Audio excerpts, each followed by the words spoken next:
Сайн байна. За өнөөдрийн сэдв бол мөнгөний талаар ярив. Мөнгө бүх зүйл мөнгө байвал болно бүтэнтэй.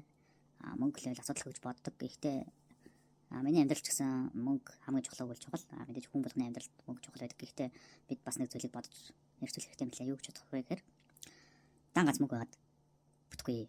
Биднэрт бас нэг чухал зүйлүүд байдаг. Амьдралын тус түүний амьдралын хэрэгцээнд. Тэр юу вэ гэвэл бид эрхчлөөтэй байх хэрэгтэй мэлээ.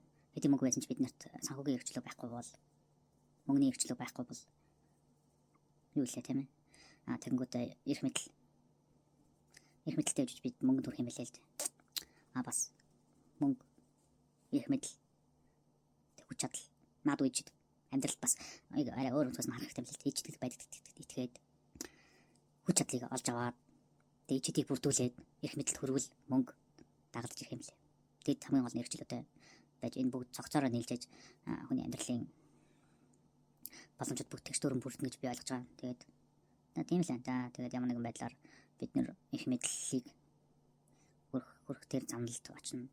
Магадгүй бид өөрсдөө өөр зүйлүүдээр цаашааж авна. Тэр бүх зүйлүүдэд хүрэхэд ичд туслана. Бас мөнгөч туслана, эрх мэдэлч туслана. Тийм л байна.